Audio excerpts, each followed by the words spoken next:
Hello, everybody. Just getting the stream set up. I had a little bit of connectivity issues, but not to worry. We have about 10 minutes until we start the lecture, and I'm just getting set up. So good to be with you guys, as always. 1 second.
Okay, 8 minutes.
Hey, Santino. Hey, Violet. Good to see you guys. Glad that the stream's working. I was a little paranoid that maybe we had some problem with the feed, but it looks like you guys are able to find the meeting, so that's all good. Welcome back, and I hope you had a good spring break. We still have 7 minutes to go till we get started. But thank you guys for your early arrival, and as usual, we'll just get started for Jennifer, Elena. Thank you guys too.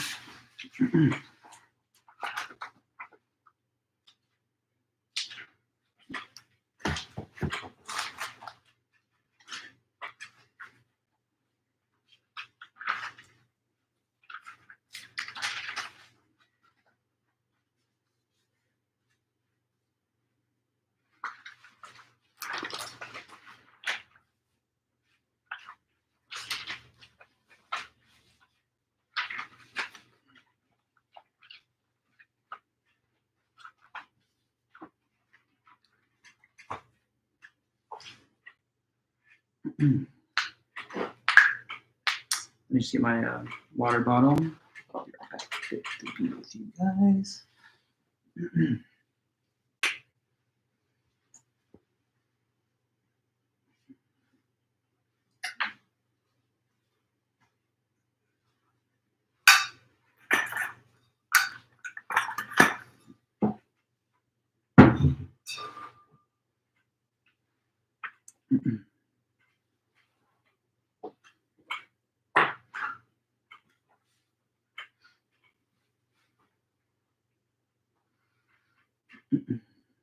Jimin, Jasmine, hello guys.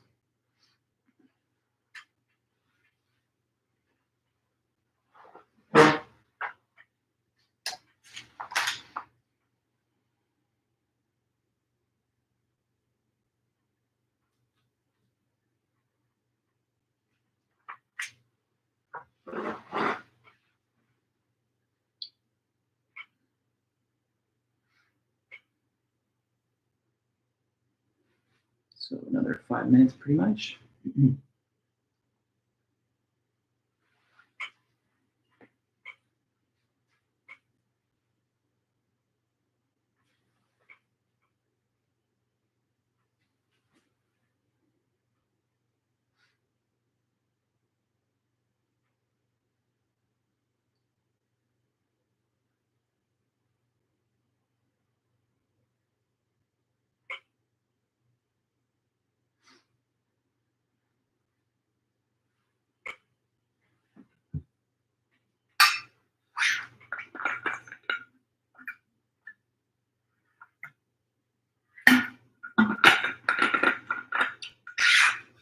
Okay, 4 minutes.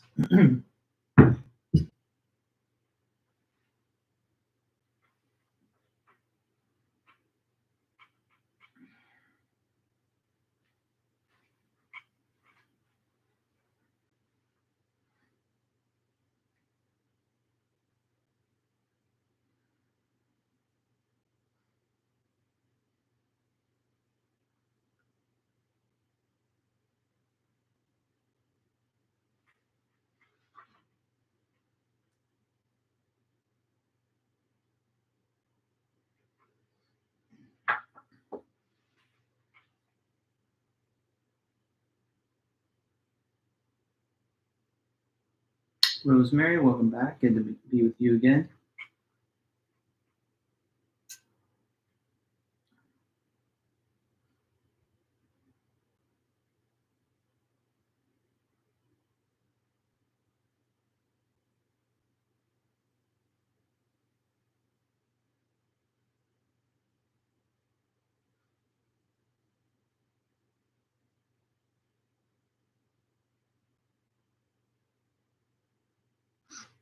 Okay, a couple more minutes before we can get rolling.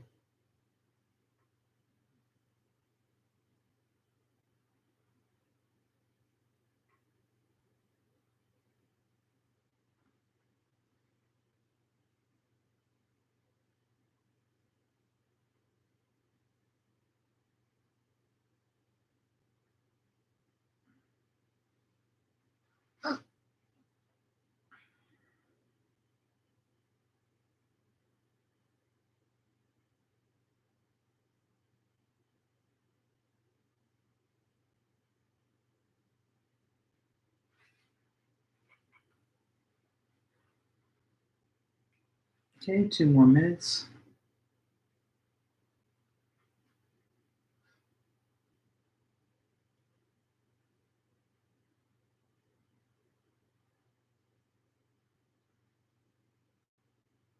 Mary Jane, welcome back.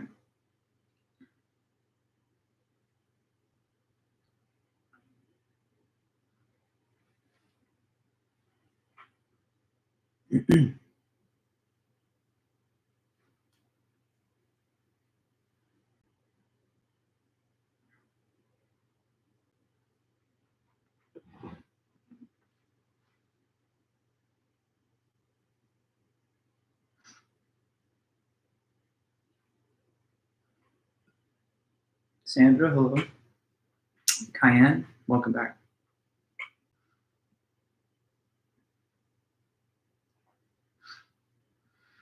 Okay, just a few moments and we're ready to go.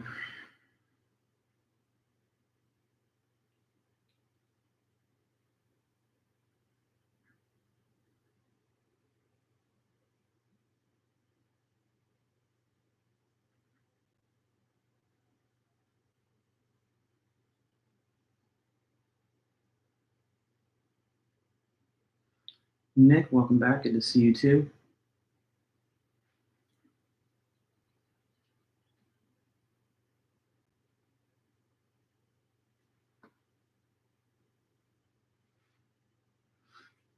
Okay, so we're pretty much now to 4 p.m. So I'm going to go ahead and get the lecture part started for you guys. Good to be with you. And first of all, I hope everybody had a good spring break, a little nice break from the schedule, some time to catch up on sleep and rest and recharge. But it's great to be back with you guys today.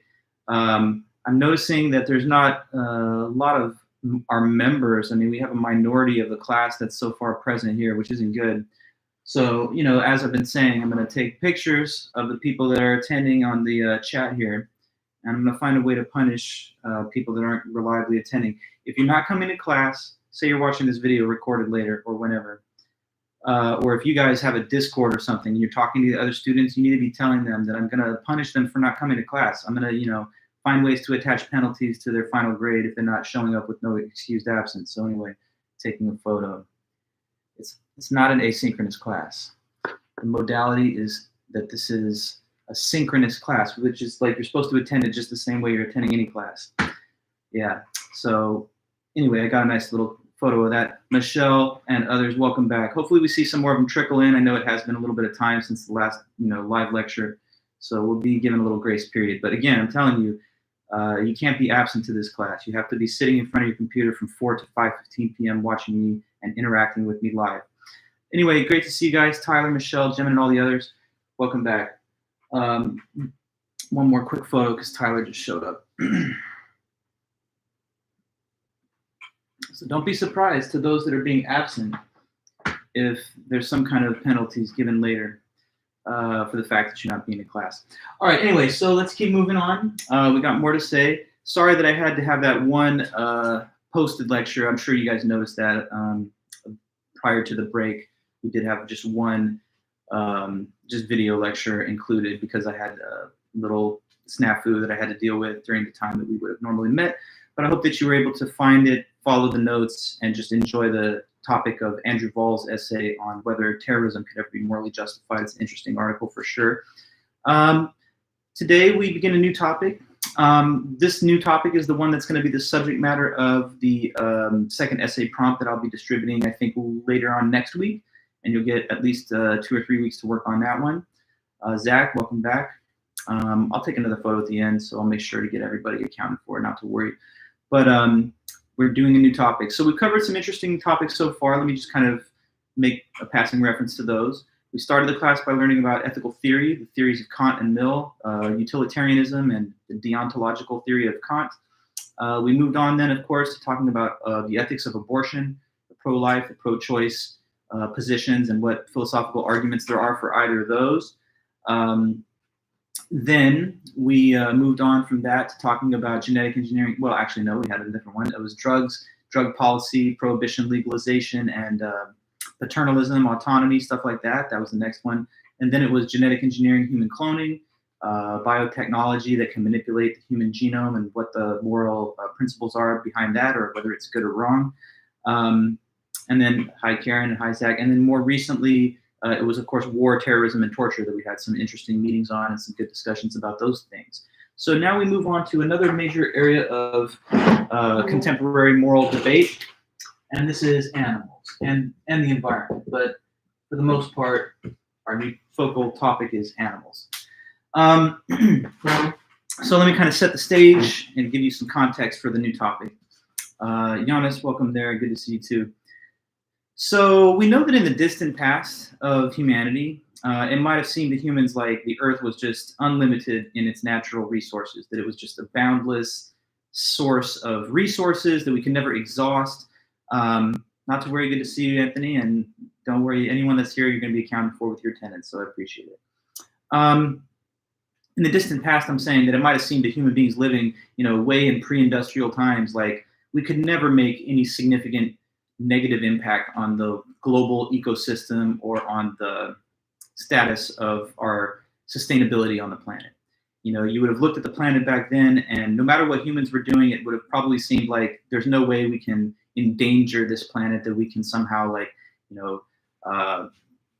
have enough pollution or deforestation or extinction level events directed at lower species to destabilize the biosystem. But today it's 2025, and we really can't harbor any such illusions any longer. We know, I think today, all of us, that the Earth is finite, that the resources are limited, it's a fragile ecosystem, and it's endangered in all kinds of different ways. For example, just to name a few, we have the threat of global warming, which causes increasing global temperatures because of trapped greenhouse gases generated by carbon fuel emissions and other things.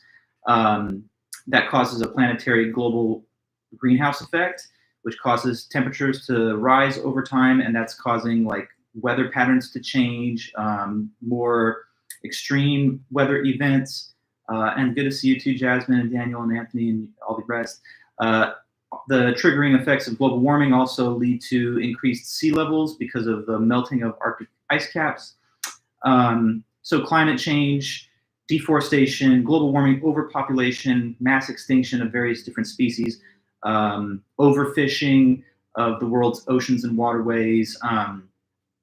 This causes us to ask all kinds of practical and ethical questions. For example, can we solve these problems? How could we do so? And what moral values should we bring to approach the solutions if possible?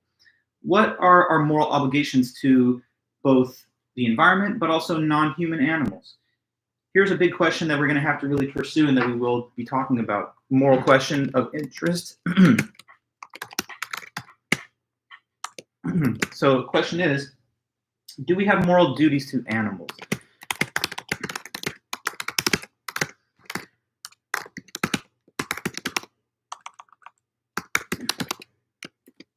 Do we have any moral obligations, moral duties, in other words, to non-human animals out there?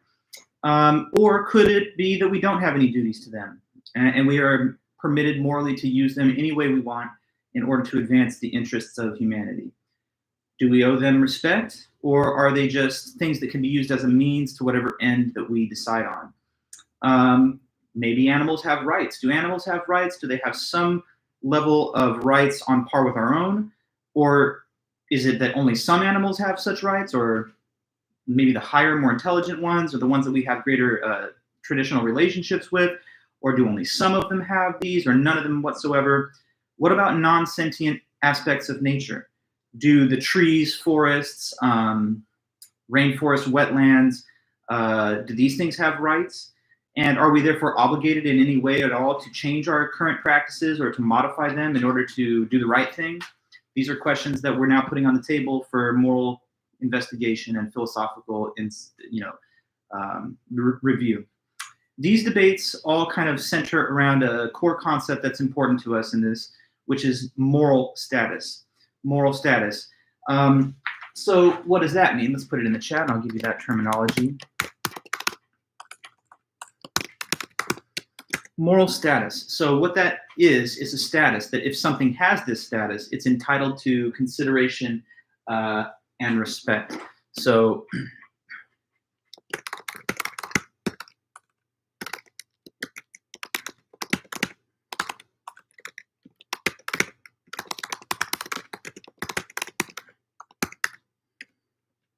moral status. If something has moral status, as a lot of these ethics philosophers talk about, then that thing would be something that we have to give respect to, that we have to give consideration for, that we should be concerned with.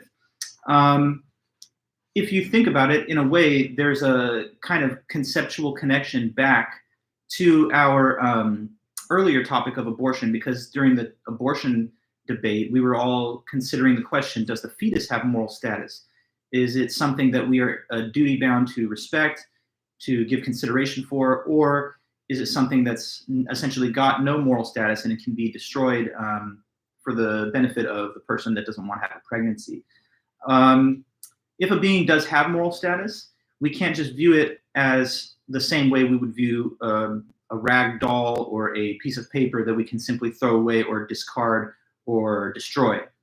Now, I'm sure it's not controversial to say that this tissue that I've pulled out of the tissue holder here, which I'm tearing apart and destroying, I'm not doing anything wrong, because this tissue, even though it's a thing, it's not anything that's got a moral status. It's not something that I need to be like, okay, I need to consider your interests. I have to give you respect before I decide what I'm going to do with you. I'm just going to go ahead and Kobe, just toss it in the trash over there because I got a trash can across the room. Like, there's nothing wrong with what I've just done, because the paper obviously doesn't have a moral status. But on the opposite extreme, of course, we all assume that we human beings do have a moral status. You're not thinking that it's morally permissible to go up to a human and just like knife them in the neck or shoot them or eat them or kill them and use them for your own purposes. We think that human beings are something special. They're entitled to some level of consideration and respect. Even human beings that are evil. Not to worry, Justin, Leanne, Carson, good to see you guys. In those cases, we also say that You're entitled to due process. We give you trial, even if you're convicted. In very extreme cases, maybe there's the capital punishment, but for the most part, we even give you a lifelong housing, food, medical care. So humans, we think, have some level of moral status. But on the opposite extreme, this tissue paper that I was just using as an example doesn't. But we can go farther. Do other living things have moral status or not? We think that we do. We typically think that our pets do. I often have Peachy and Eddie kind of jumping around here, as you guys have seen, and we love and cherish our, companion animals and pets and so on. But to be honest with you guys, if we take the traditional view of Western philosophy and culture, the traditional view going a long way back and still to the current day is that animals have no significant moral status. So the most common view that is held by everyday people and some philosophers is that animals are just there to be used for human purposes as we see fit. That they're dumb tools to be used for whatever human end that we deem suitable. This idea is derived in part from biblical writings that are, of course, a core aspect of Western society and culture. If you go to the book of Genesis, for example, there are certain passages that urge human beings to subdue the earth, to take dominion over the beasts of the field and the fish of the sea, to somehow, dominate and subdue nature and all the animals, if we like, to make use of them for whatever purposes. In the book of Genesis, it's described as though God made us in his image, and he gave us these animals as just subordinate species to make use of, again, for whatever human desires that we may have, whether that's food, whether that's animal experiments, fur, leather, and on and on and on. Of course, the most common example of animal utilization by humans being for the purposes of, food. So that's something that we've inherited in a way as a sort of influence from biblical writings, but it's also got a lot of philosophical support by major philosophers throughout the ages. I'm going to go into the textbook really quick and talk to you about some of the statements that were written by some previous philosophers on the question. So as it says here, take the case of, I'm going to read this paragraph on page 574 of our textbook. It says, in the Western world, the traditional view for hundreds of years has been that animals have no moral status at all.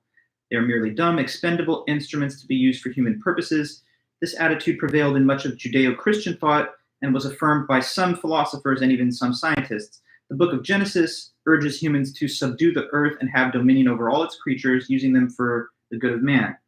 Great philosophers like Thomas Aquinas, René Descartes, and Immanuel Kant declare that people may use animals in any way they please, because animals are nothing more than raw materials or disposable, edible machines. Aquinas said that cruelty to animals is not wrong in itself, but it should be avoided because it might make us callous towards other humans. That's similar to the view of Kant that we'll talk about later on. Descartes, René Descartes, famous French philosopher of the 1600s, he voiced the common opinion of his day that animals are just machines and they can't even experience pain or pleasure any more than a clock or a microwave could. Now, of course, that view has been definitely rejected in modern times because we know a lot more about the physiology and the biology of these animals. They clearly have the capacity for pain and pleasure, and they are conscious beings because they have a central nervous system and nerve receptor signals that will show that they can feel pain the same way we can. But anyway, Descartes, during his time, he thought that only humans have a soul and that animals are living things, but they don't actually experience sensations. Kant said that we should always treat persons as ends in themselves, never merely as a means. But he says that because an animal is not a person and because it lacks, higher thought, intelligence, and moral awareness, that it's not a person, so we can use it as a means to an end. So the same things that would be wrong to do to a human person, because it would use them as a means, Kant says that's not applied to animals because in his view they are lacking in self-awareness, morality, and rationality. So that's some famous philosophers throughout the generations that all kind of give expression to this traditional view. Let me make sure that in the chat that it's clear what I'm mentioning as I talk about the so-called traditional view.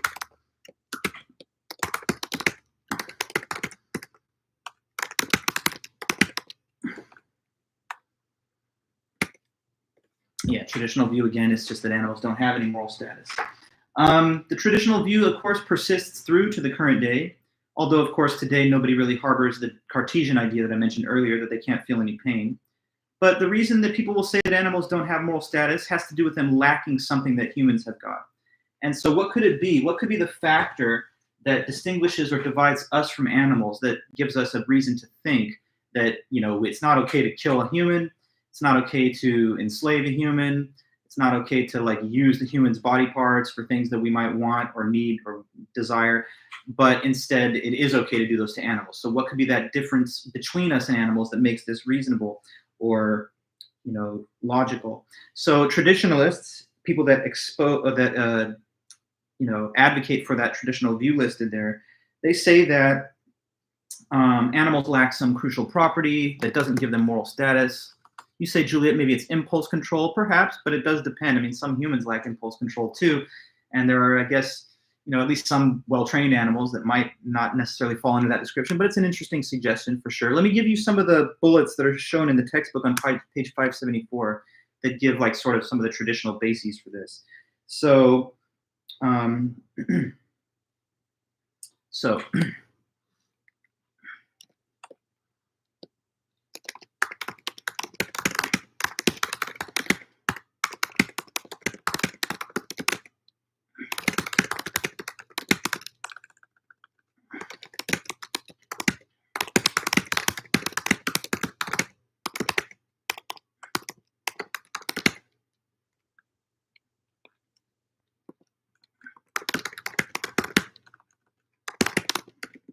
okay, so I just set up the notes to follow with a quick little preface. It says here, advocates of the traditional view say that animals don't have moral status because they're lacking some essential qualities, such as, what could that essential quality be? One possible option is lack of soul.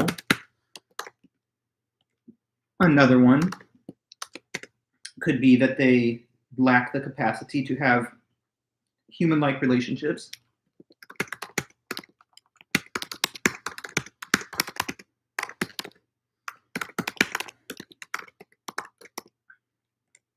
Another suggested possibility is they just aren't human. They just don't have human DNA. That's obviously a pretty straightforward one.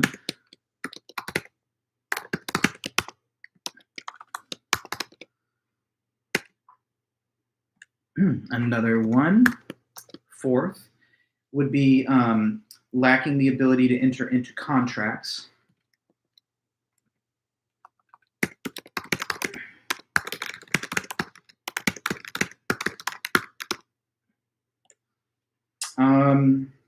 Number five, just lacking of being a person, lack personhood. It's kind of like Marianne Warren, reminding you of her again. And then the sixth one, at least listed here, is lacking reason or rationality.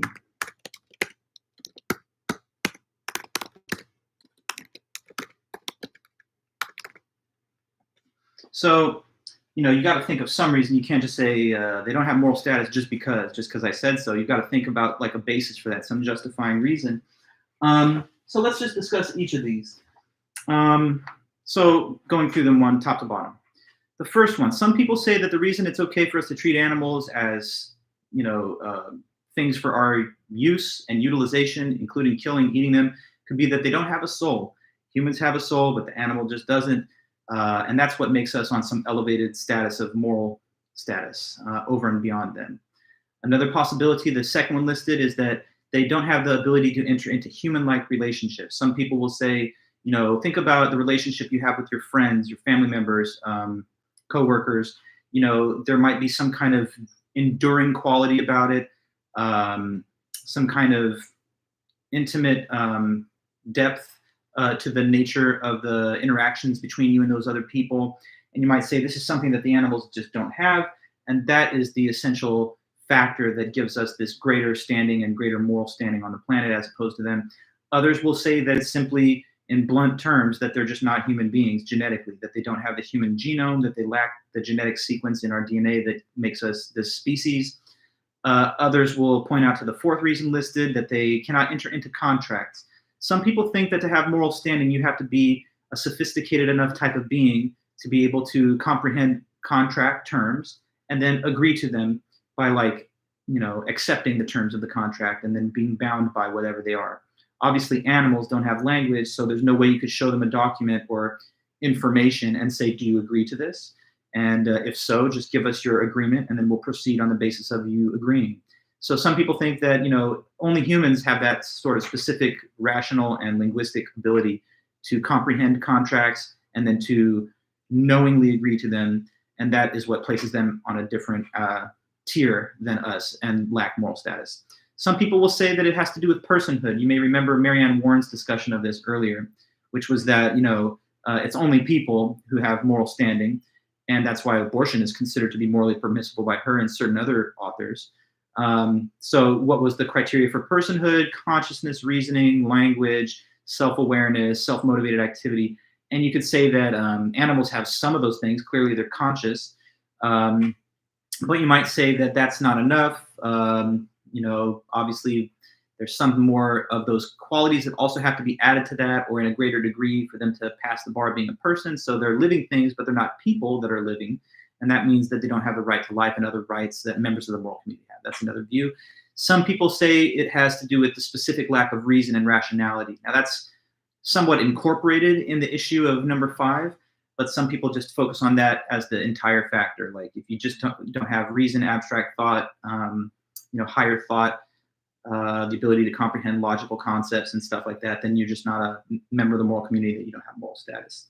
So each of these could be given as a basis for disqualifying animals from the moral community and saying that that's why it's not wrong to treat them as tools or things to make use of for our purposes.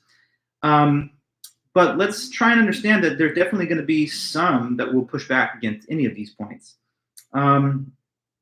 So what do you guys think is wrong with, let's say, number 1? Let's go through them 1 through 6. Some say the animals don't have moral status because they don't have a soul. If you were going to challenge a person with that view, what might you say in opposition against it? There's a couple things I can think of right off the top, but define soul. Okay, that's a good one, Mary Jane. And then Santino, you're kind of following that with your own contribution. What's the proof that we even have a soul? Very good. So the concept of the soul is obviously something that's disputed. The idea of having a soul is like, well, if I die, my soul will still exist and maybe go to heaven or hell or purgatory, or maybe be reincarnated if you believe in certain other religious traditions from the East. But how can we even know that that's the case? I mean, some people argue that we're just physical specimens too, and that just as much as the animal doesn't have a soul, neither do we. On the other hand, it's also possible to argue that maybe the animals do have a soul.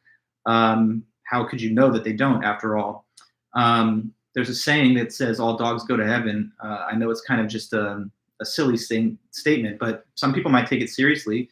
I've heard some people say that, if their animals pass away, they cross the rainbow bridge and now they're running around forever, in a happy place in the afterlife. So 2 problems. Whether we even have a soul is certainly something that could be subjected to critique or analysis. It might not even be true, even though it's a common belief many do have. And whether animals don't have a soul could also be challenged. I mean, if humans have one, why wouldn't the animals? Maybe. And is there any way to even establish that we have it? So that's an issue right there. Let's go into number 2. Some say that it's the thing that makes them not have moral status is they just don't have those kind of relationships between themselves that we have with other humans. Anything could be said about that, lacking in the capacity for human-like relationships? Thoughts on that one at all? I have a few things to point out and point of critique, or at least what might be said in criticism against that. Okay, Santino, you're talking about monkeys. Very good. I'm sure I think I understand what you mean. So if you look at certain like higher apes, primates, chimpanzees, gorillas, and others, they sometimes have extremely sophisticated social systems that they even maintain over long periods of time. I've watched some interesting documentaries about nature where people will like go embed themselves into like, parts of nature where there are these colonies, or what you call them, of like either gorillas or chimps, and they seem to have roles in their society. They seem to have a sort of pecking order, and they're very sophisticated in that. So you could argue that some of these animals may actually exhibit the capacity for human-like relationships, but it's not only just the monkeys that you point out. Some people will say that it's kind of not really giving a fair appreciation to the depth and quality of human-to-animal relationships that exist in other cases. I mean, if you have pets, I'm sure some of you have had the idea of like some of these pet-to-human relationships are some of the most intimate, deep, close, subtle, rich, and so forth. So, like, is it even true that animals can't have these kind of human type relationships? Certainly, cats and dogs and other pets that we have sometimes seem to have that kind of quality. And of course, the higher animals, primates, dolphins, and others, they seem to also have pretty sophisticated interactions among themselves. Furthermore, I mean, there might be some humans, like sociopathic type of people, that really don't have that capacity either. And there might be some, let's say, severely mentally disabled humans that also lack the capacity to even recognize um, the identity of people around them, but we don't deny those humans lacking in those capacities mentally or otherwise status as being members of the moral community. So those are all problems that could be issued against number two. Lacking human DNA. Well, it can't be disputed that definitely animals don't have human DNA, but you might argue that there's some kind of inherent bias in making that the qualifying factor. Because, again, if we go back to like the writings of Warren, it's possible to imagine, and even Marquis, it's possible to imagine non-human persons. It's possible to imagine intelligent life forms that are not human. If, for example, there were, Porteous, the speciesism issue is raising its head here, and that'll be talked about again as we go on. But some people would say it's a form of bias against non-humans to say that as long as you don't have human DNA, you've got no moral standing. Suppose that there were like little green men on Mars that came and visited us, and they were smart. They had language, they had moral principles, and we were just like, well, your skin's green, and so no matter what, we're going to kill you and eat you. Like, you'd probably think that that wasn't fair. So human DNA, without further clarification, it might seem as though it's an arbitrary basis to determine membership in the moral community, because it's possible to imagine non-human persons. And even if you're not a person, you might wonder why you don't have moral standing if you can still feel pain and stuff like that. Lacking in the ability to enter into contracts. So, as we were just describing, animals certainly don't have the somewhat sophisticated, complicated ability to understand contract terms, agree to them, and then be held accountable to the agreement later. But why do you think someone might say challenge that basis? Is there any reason to think that couldn't be the right or shouldn't be the right basis for membership in the moral community? I don't know, just suggesting thoughts. But if you have something, let's see it. Otherwise, I'm going to tell you a few things that could be pointed out against that. Nothing for you? It's okay if you maybe don't have any deep thoughts on the point, but while you're typing out, okay, Mary Jane, some contract could be immoral, maybe. Yes, but it's not so much the content of the contract, actually. It's rather just the capacity for entering into the contract. Some people think that morality itself is sort of a quasi-contract system. It's like I agree in some unspecified, intuitive way to not like violate your rights or whatever. And in exchange, I expect other members of the moral community to treat me with the same kind of recognition. We don't ever like actually sign on a dotted line, but you might say there's some kind of like social contract that's implied by membership in the human race. And animals can't understand contracts. You say, Santino, parasitic relationships considered a contract or symbiotic relationships? Okay. So you might think, Santino, your suggestion's interesting, that is it not impossible for animals to have some kind of dim awareness of a reciprocity between them and other things, like the barnacle that rides around on the whale? Obviously, this might not be a great example because they're not very smart at all, but you could say that, well, it understands what it gets out of the interaction and what it provides, and other examples like that could exist in nature. I think the most powerful critique against this basis, though, is to point out that there are actually some, okay, let me get one more comment here, Mary Jane. Being an animal living in a world that could be controlled by humans is contractual. Perhaps, but they still couldn't be parties to a contract. There's no way you could show the animal what the contract is such that they could internalize its content and then abide by it and agree to it voluntarily. But I was saying, the most, I think, essential objection against this basis is to say that there are also some humans, right? Can you finish my thought? There are some humans that also, because of certain cognitive limitations, could not what? And this is a common sort of theme in objections to these traditionalist arguments, that if you want to affirm this basis, you're also going to find at least some humans that also what? Anybody? It's like it's not just animals is the sort of lane we're going into here. yes, animals can't enter into contracts, but it's not only them. There are also some, you say, conservatorship. Yeah, so I guess there can be some people. I mean, when you talk about conservatorship, though, it could be that there's still a rational person who's temporarily like acting irrationally. So we have to somehow appoint someone to be um, the arbiter of their interests and to make decisions on their behalf. Yes. But more broadly speaking, there could be some people with severe cognitive disabilities. You know, there are some humans like severely mentally disabled humans that might not be able to ever speak, that might not be able to ever read, nonverbal, non-linguistic. And in that way, they are living things, but they're more similar to the animals in the sense of not having higher intellectual capacities. Do you really want to say that they, the mentally disabled that don't have the ability to understand contracts, also could be, let's say, used for scientific experiments against their will?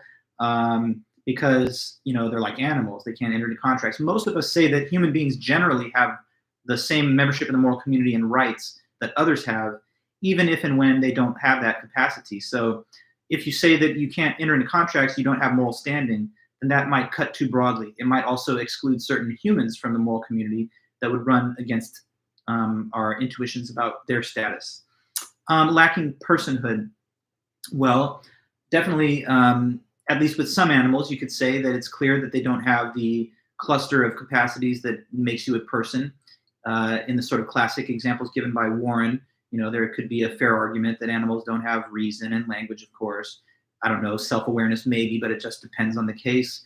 But once again, there are going to be some humans that also lack some of those capacities. And that was a problem for Warren's argument too. Like some people argue, well, according to the criteria that she gives, even an infant, is technically not yet a person because it doesn't yet have enough of the higher thought in place.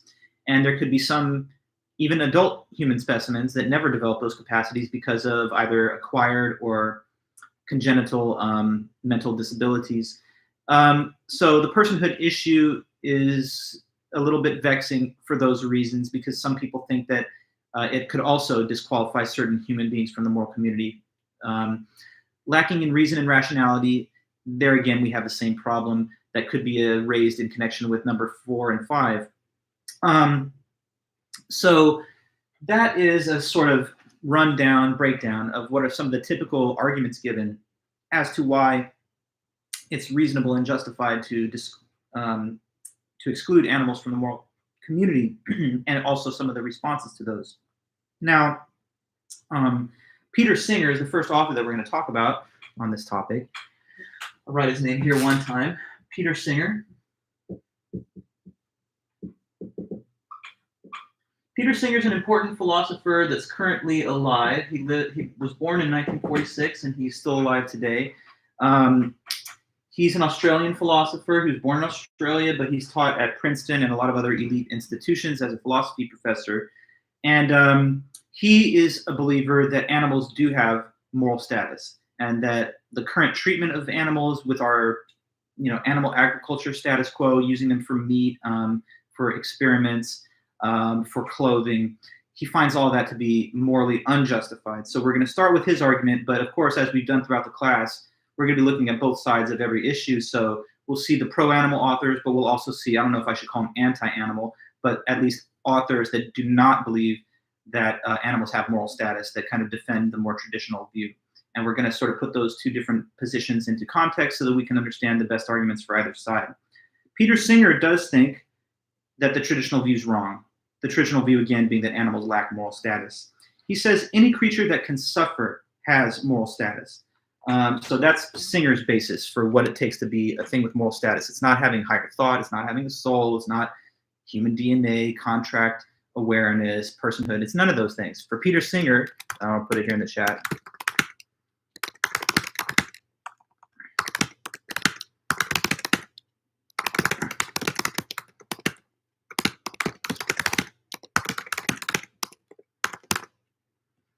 Peter Singer argues that what gives a being moral status is simply the ability to suffer. So he says that's a real relevant question that we should be considering, whether we're asking whether something has a moral status. Don't ask, does it have human DNA? Is it smart? Can it read? Does it know complex ideas? can it sign on the dotted line and do a contract? He says no. The only real relevant question is, can it suffer? Can these things suffer? And so, in more specific terms, Peter Singer believes in utilitarian ethical principles. So he's a utilitarian. And as we've learned, utilitarians always say that what we should do is whatever creates the most overall pleasure for the greatest number of people. But if we consider the animal's capacity for pain and pleasure in our utilitarian calculations and decisions, then he thinks we couldn't possibly justify practices that use animals in ways that cause them severe pain and suffering for the purposes of just deriving some non-essential benefits to ourselves, like the pleasure of the palate that comes from, say, eating meat. And he says that if we refuse to consider the animal's interests in avoiding pain and suffering, then we're being a speciesist. So the word speciesism coming back into the chat, and I'm just going to kind of make sure that we haven't forgot it. It was briefly mentioned earlier in some discussions of the abortion topic as we were searching for the correct criteria for personhood. Again, in that debate, some people said that the only criteria that's relevant is human DNA, and others would say, well, that's speciesist, because couldn't there be non-humans that would possess personhood too? But speciesism is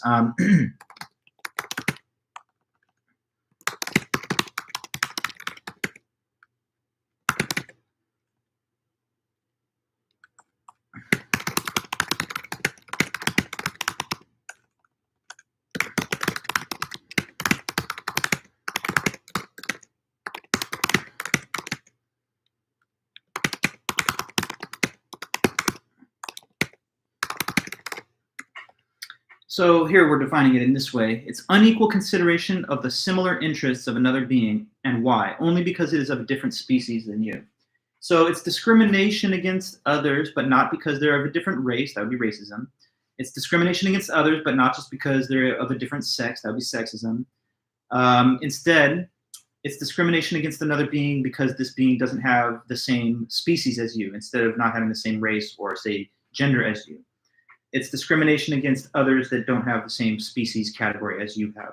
So some say that animals even have rights. They go even farther than Singer. They say it's not just that we should consider their interests on par with ours, but we should grant them rights. And if that was the case, that would mean we'd be obligated not to do certain things to them. So anyway, now that we've kind of established the baseline of the topic, we're going to get into greater depth with it. I'm not sure if you guys have any general views of your own. Personally, I'm a big lover of animals, and I have a lot of friends that are vegetarians, vegans, stuff like that. Of course, I have a lot of also friends that eat meat and everything, like most people do. I don't really eat meat. I eat kind of a pescatarian, if you will. So I kind of have a somewhere in the middle position. I do eat fish, dairy products. Like sushi is one of my favorite things. I've always really been a big lover of seafood and eggs, but I don't eat the terrestrial mammals and birds and stuff like that. It's not necessarily, though, that I think animals have rights on par with the humans. So my own view is quite complex and a little confused, honestly. But I do appreciate the both sides of the argument, basically. And I think that I'm probably one of the more maybe neutral people to talk about or think about this with, since I'm not so hard-edged that I think you've got to be a vegan, or on the other hand, that, let's just eat a bunch of steak and, forget all these silly vegan people. I do appreciate the arguments for both. So I try to give you the balance that I personally appreciate as I teach the topic. I don't know what your views are, but we're all somewhere on that spectrum. You might be hardcore, like in favor of the traditional view, or you may be definitively set against it, but we're just going to try to understand the philosophical reasons for either position. So what are some of those big positions? Two of them that are mentioned throughout the chapters that we're looking at in the book. So two different positions. One, the book titles and calls anthropocentrism. Anthropocentrism, to put it into a definition, is that only humans have moral status, so that animals and nature do not have it, at least not directly.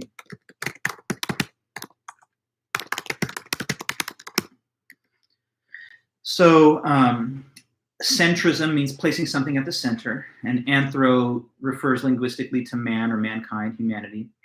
That's why when you study anthropology, it's like the study of humans over time. So anthropocentrism is placing mankind at the center of the moral universe, saying that only we have moral status, and animals don't have it, or at least not directly. Some anthropocentric minded people might be willing to say that, well, indirectly, some animals can have a kind of moral status if, for example, they're the property of a human being or they're like associated with a particular human. So like, even if humans and animals don't have the same standing, the human has the moral status and the animal doesn't. If you own a pet, it's like it's your property and it's something that you invest value in. So I'm not permitted to like use your animal that is your pet for like food or to kill it for pleasure or sport, as I might do with an animal that no one has as a companion or pet. But that would only be because it's gaining some kind of indirect moral status through its association with an actual human. But animals that are just out there in the wild and that don't have any kind of protected status that humans bestow on them are fair game to use in whatever way that we want. So some anthropocentric people might say no animal has direct moral standing, but some may at least have indirect moral standing if we invest value in them from a member of the human community. And some would say the same thing about aspects of nature. Like a tree, it's got no moral status because it's not a human, but if it's someone's property or if it's something that's producing a lot of, I don't know, fruit and someone's using it for those reasons, destroying it would be wrong, but not because the tree has rights, but because the owners of the tree or those interests that the owners invest in it have standing. On the other hand, there are some that are biocentric. So a biocentric position is definitely way different than that. Biocentrism. And biocentrism says radically to the contrary, all living things have at least some degree of moral status.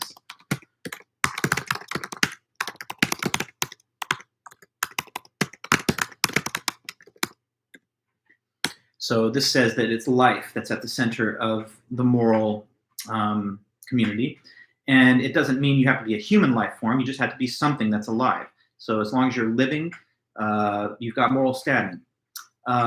So animals are clearly alive, but also vegetables, plants, coral reefs, those things are living things too. So some would argue that biocentrism extends to protection and sustainability to non-human and even non-animal life forms like those.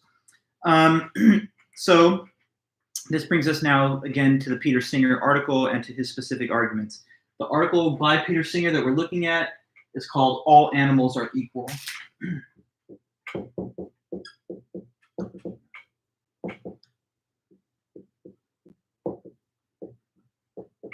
All Animals Are Equal by Peter Singer. So I'm just opening my book to that. Yeah, and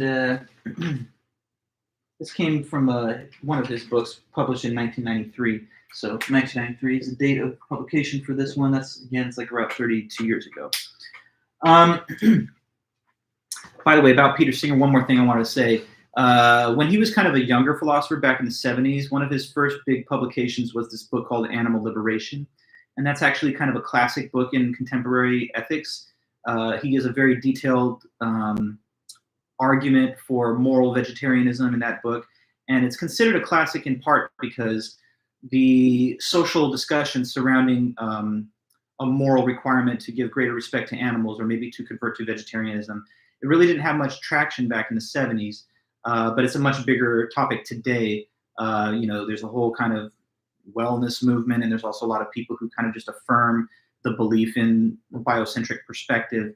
And he is one of the most well-known authors in Western philosophy that's kind of spearheaded the progress towards greater social discussion and awareness on the issue. So he's always kind of been really interested in the animal topic, but he writes on many other things too, abortion, socioeconomic inequality. We will actually circle back to him later in the class when we get to our final topic of the semester, which is about the haves and the have-nots and whether we have obligations to the poor. And he also argues in that case that we do have obligations to the poor. But anyway, he's a philosopher that specializes in ethics. He wrote the Animal Liberation book back in the 70s. And this is just one of his essays that sort of expands on his thought and elaborates on it furthermore in the 90s. So what's his argument? He says something that some might argue is radical. He says we need to recognize animals as our moral equals, at least in certain ways. Why? Because of the principle of equal consideration of interest. So the equal consideration principle is kind of like a core fundamental feature of his argument. So let me put that in the chat so we can think about it and see it there.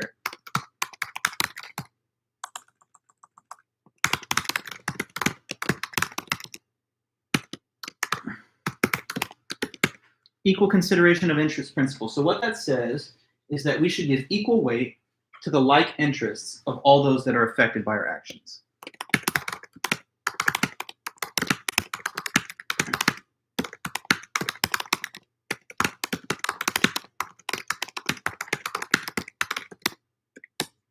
Equal consideration of interest principle. There you see it typed out. We should be giving equal weight. This is his claim. We should be giving equal weight, meaning we should give equal consideration to the like interests, meaning to the similar or identical interests of all those that are affected by our actions. So the equal consideration of interest principle is already regarded as true and valid for other humans. That's why we say that sexism is wrong, that racism is wrong, that ableism or ageism is wrong. So, for example, suppose that two people enter the doctor's office with an identical injury or illness. It's a man on the one hand and it's a woman on the other. They both have, let's say, abdominal pain. And they approach the receptionist at the same time, two different receptionists, let's say, and they say, we'd like to receive treatment for the problem. And they say, okay, well, the doctor's available right now, but madam, to the woman, you're going to have to wait because there's a man here, and we care more about his desire to be free of this pain than you. That would be sexist. Can we agree on that? I think we probably could. If we said that you're both feeling the same pain and you both have the same interest in avoiding it, but we're going to prioritize the man's interest in avoiding it over the woman's. That would be to give unequal consideration to the exact same interest, only on the basis of a gender-based difference.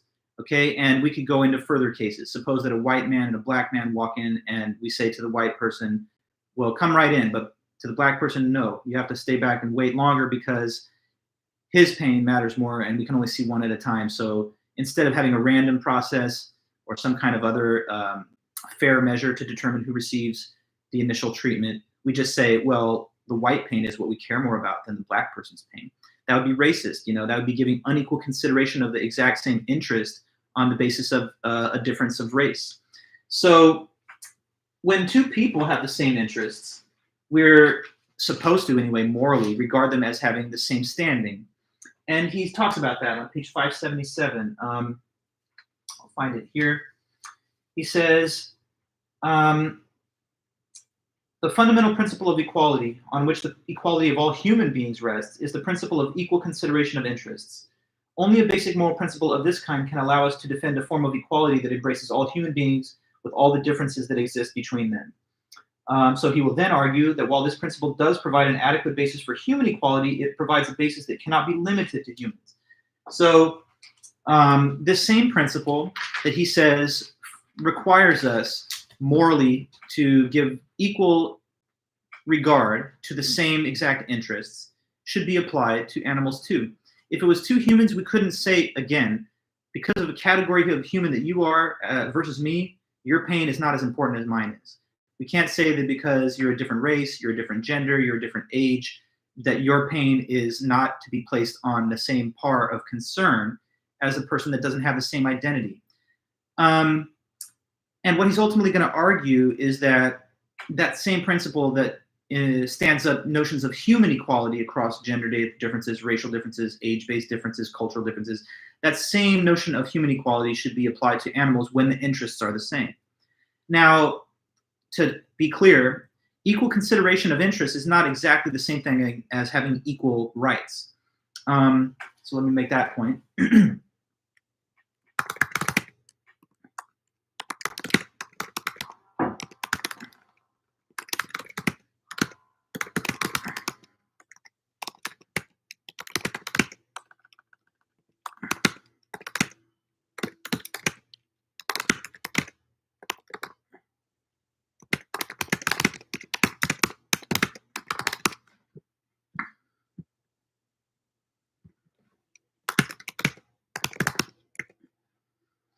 So what I wrote here is giving equal consideration to the same interests of two beings does not necessarily imply that the two beings have the exact same rights. Okay, so let's consider this principle of equal consideration of interests very carefully. What it says specifically is you're supposed to give equal consideration to the same or similar interests to different beings that are affected by what you're doing. But it doesn't necessarily say that every being that exists has exactly the same rights. Now, why is that? Why is it that even if we live by the equal consideration principle, that doesn't necessarily mean that we're going to give animals the right to vote or the right to marry or the right to freedom of speech or practice of freedom of religion. Those are human rights that we definitely believe in and that our Constitution entitles us to. But why would we say that even when we grant equal consideration of like interests to the animals, that doesn't necessarily place them within the same rights as that we have, at least not all of them? Because even if it's about the same interests, why not? Why would we, for example, say that this principle does not commit us to something silly like giving animals freedom of speech rights on par with humans? Why not? What do you think? The right to vote. Humans have that right, but we don't extend it to animals. Even if we show equal consideration to like interests, why is that compatible with denying that these animals could say have a right to vote or, engage in political speech or a right to an education and stuff like that? It's not too tough of a response, but if you can't offer me anything, that's okay, and I'll just tell you what the author's view is or what the analysis is. But yeah, do you understand the question? Just because I have to show equal consideration to the same interests that you have and that I have. Okay, good, Santino. They don't understand the concept to partake in it. And also, Mary Jane, because rights are more impactful than interests. Carson, animals do not have the same lives like humans do. Okay, good. So these are all contributing to the right kind of response. Here's what we're talking about. Although Singer argues we should give equal consideration to the like interests, notice that like is prefacing the word interest. It doesn't say give them the same exact rights. It just says when the interests are the same as the interests that we have, then we should give the same consideration to the animal as we do to the human with the comparable interest. But obviously, there are some interests that humans have that don't apply to animals because they simply couldn't have an interest in that thing. I'm sure it's not at all a shocking statement to hear that animals really do not have an interest in practicing religion. Because they don't understand what the concept is. They can't read the scriptures. They can't understand the concept of the traditional beliefs of religion. There's no idea in the animal world of, wanting to go to college and pursue an education. So saying that they don't have a right to attend college or to get educated, like in, let's say, K through 12, we believe every human has a right to that education, but an animal couldn't possibly study the books. They couldn't possibly do the math. So not allowing them to schools or allowing them to practice whatever religion or vote, there's no disrespect to the animal involved in that because they don't have interests in doing those things. There's no animal in the world that says you're depriving me of my right to vote or you're denying my freedom of religion. Now, humans can and do have interest in those things, and that's why we should grant full consideration that's equal to their interests in it. But what Singer is saying is not something as radical as animals and humans are alike in every single way. There's obviously some interests that revolve around our higher intellectual capacities that simply don't extend to animals because they don't have any awareness of those things. But what he's saying is that when the interests are the same, there are at least some interests that we have in common with animals, and when, with regard to those, we should give equal consideration to the interests they have in common with us. Now, what is this equal interest that we and the animals both have? Well, it's an interest in avoiding pain and suffering. So the so-called like, meaning like alike to us, interest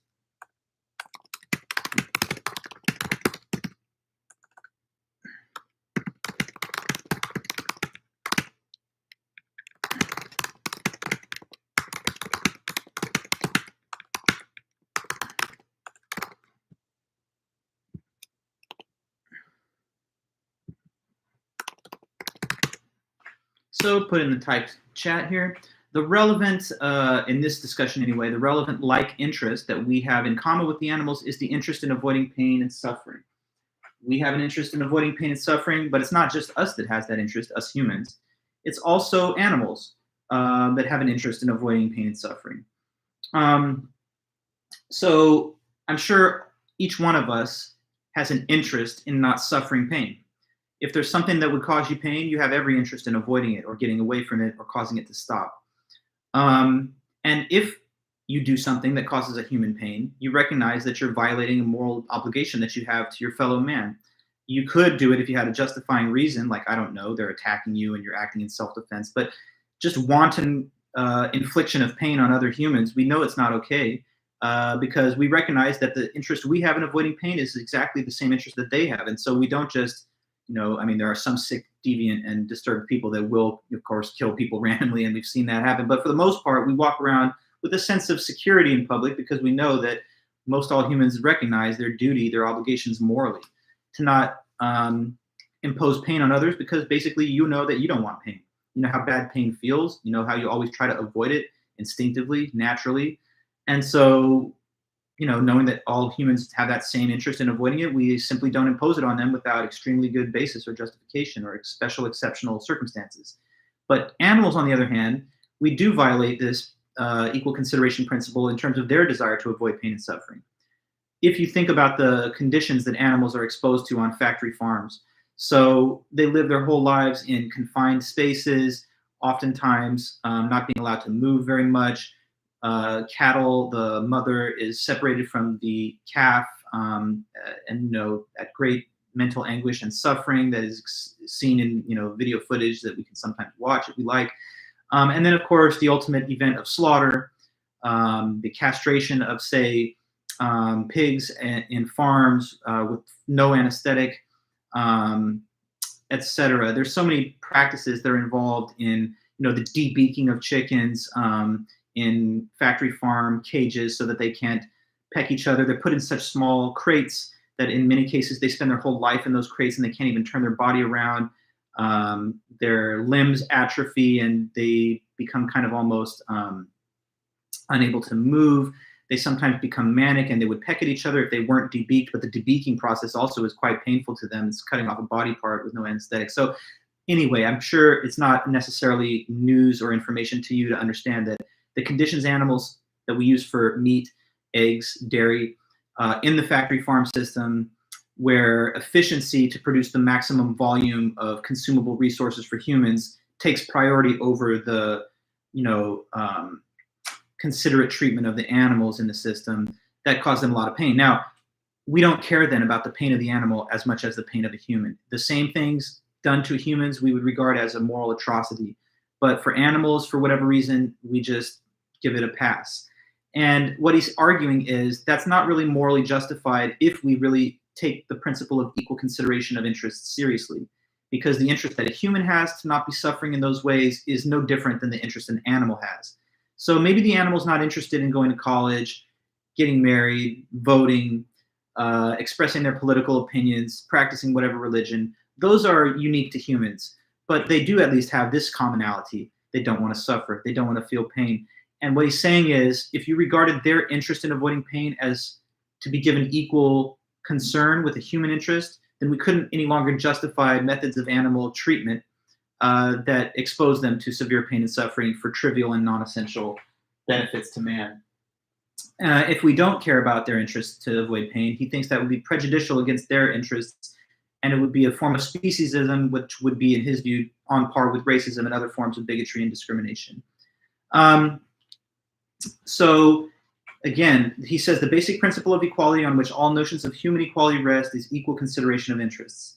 That's needed to encompass all the diversity that we see, but it hasn't even always been respected in the human community. Of course, we used to have slaves. There used to be a slave system where the desire of some people to live free and unburdened by bondage and servitude was not granted equal consideration to the members of other races in the same case. Even though we were writing in the historical past these lofty, noble documents about the aspirations of man to live with the freedom to pursue life, liberty, and the pursuit of happiness. At the same time, slavery was an institution at that time. So there was kind of some error in the moral thinking of previous generations of humans saying that a desire for living as a free human being is something that only some humans are entitled to as opposed to others.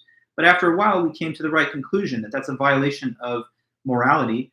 That's a form of discrimination. That's racist because it's not showing the equal interest in freedom to be given the same consideration across different racial categories. So we need the principle of equal consideration of interests, and we have used it to stand up and enforce the growing equality that we see in the human race. At a certain time in the past of the United States, before 1920, when we amended the Constitution, women couldn't vote.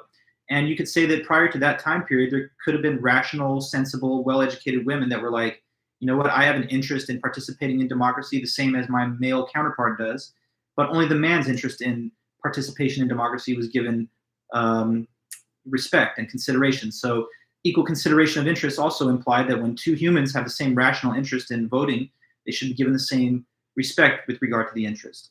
So the equal consideration of interest principle was important and is important, as he argues, to kind of bring us to greater status of human equality that we have today.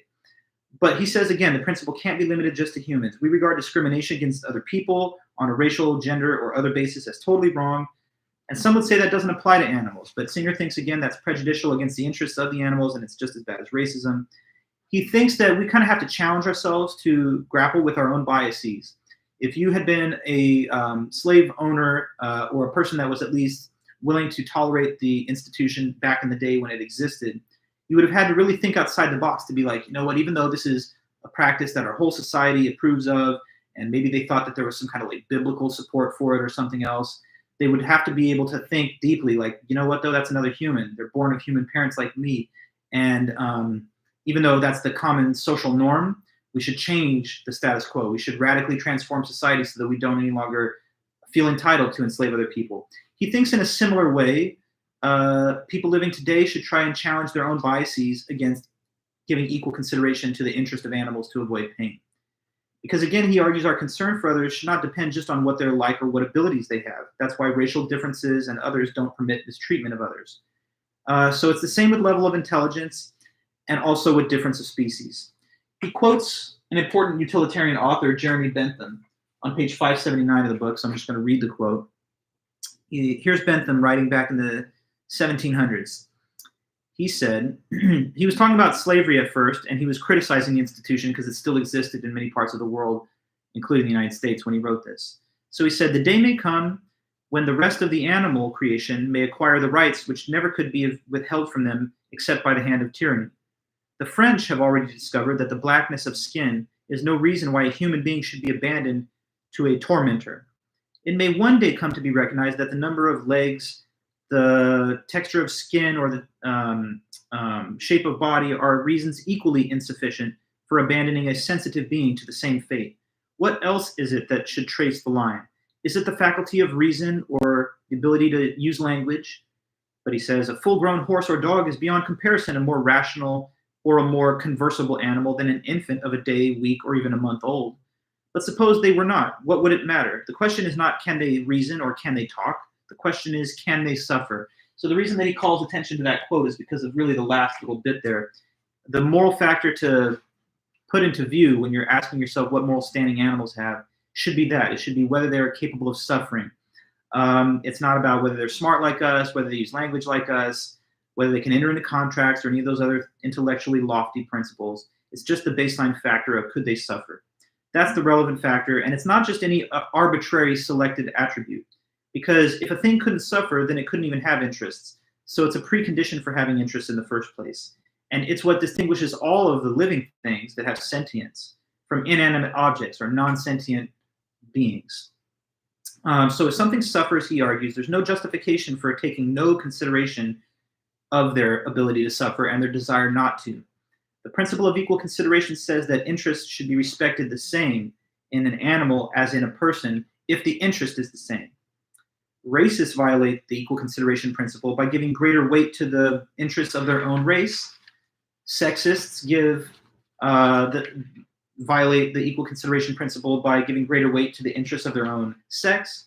And speciesists, he argues, do the same, giving greater weight to the interests of their own species. The speciesist, as he puts it, would argue that the pain of the pig doesn't matter as much as the pain of a human, or it's not morally as significant as the pain of a human. Now, what about the differences between the pain that humans can experience versus animals? Some people try to defend our traditional view or the status quo by saying that, well, the pain of a human is worse because they can know what's happening to them. So imagine that it was a human that was placed in a factory farm type system, and all they could think about all day was, wow, I know that I'm going to get slaughtered at the end of this, and that my life is going to be one of captivity and torment, and I wish I could get out of this scenario, and I can't. They would be living with the dread of understanding what's happening to them. And some people argue that that makes the pain of the human worse by comparison to the animal, who, although they're in that kind of captive scenario and will ultimately be slaughtered, they don't even know why it's happening. They don't understand. the distinction between what they're experiencing and a different, better way of living. So some people think that humans' pain is worse because it comes with this elevated level of awareness as to the circumstances you're in. But Singer kind of challenges that. He says maybe occasionally that's true. Even if it were, it wouldn't falsify the equal consideration principle. And he says maybe sometimes humans can anticipate the bad things that are going to be done to them if they're held captive like that. But then again, we don't use that as an excuse to allow, let's say, medical experiments to be conducted on the severely mentally disabled. If there's a severely mentally disabled person, then similar to a non-human animal, they could probably be put in a laboratory setting where they're going to be subjected to painful medical experiments to determine therapeutic benefits for other members of the human race. And they might be like, I have no idea what's going on. I mean, if they couldn't even verbalize, the content of their thoughts would be one of like not being aware of that. But that's not something that we think makes it okay to, expose them to painful treatment that we wouldn't do to other humans. And he also makes another, I think, interesting point, which is that, it's actually inconclusive whether having greater awareness of the situation makes it more terrifying or induces more suffering than lacking that awareness. So let me ask you guys here really quick. Lacking higher cognition and language and maybe like full-blown awareness of the circumstance that you're in, can you think of any reason why that might actually contribute to greater pain, suffering, fear, terror than having the understanding would? I wonder what you think. So we're talking about this case. We have humans that could be put, like, say, in a concentration camp and then killed. And we have animals that could live on factory farms. And you could argue, well, the pain of the human in that scenario is way worse because they know exactly what's happening and they can be dreading the whole thing the whole way. Whereas the animal is suffering, but they kind of don't really know what's going on. And so, they don't have the same kind of ability to think deeply about how bad their situation is. Can you think of anything that might make us flip that in the opposite direction and say that maybe the lack of awareness the animal has could actually cause them greater suffering and terror, etc., than the human in the same scenario? Of course, I have some comments, and so does the author to complete the thought, but I thought I might just sort of throw it out there to see if anyone in the chat might have a reaction. Like, lacking greater mental awareness of the dark situation you're in, could that perhaps be a reason to think it's actually worse for the being with lower awareness? Anybody? Maybe? I hope you understand the question. I tried to formulate it in the most careful way I could. Okay, Mary Jane, the lack of awareness gives them less time to cope in any way possible. That's very good, yeah.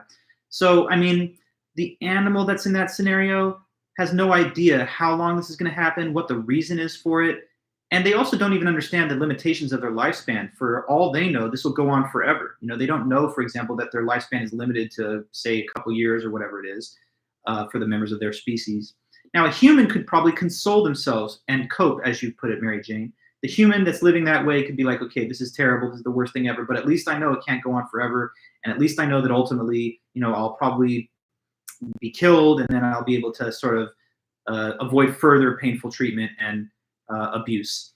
So the human could somehow rationalize to understanding the situation, and as bad as it is, kind of console themselves about it, whereas the animal is going to be entirely in a state of confusion and terror, not knowing why this is happening, or what the ultimate reason is. Santino, you say it's kind of like the Plato allegory of the cave. Interesting point to raise in this context. I mean, it's a little different, but I guess I understand what you mean. In the cave dwellers don't understand the real source that's casting shadows on the cave wall.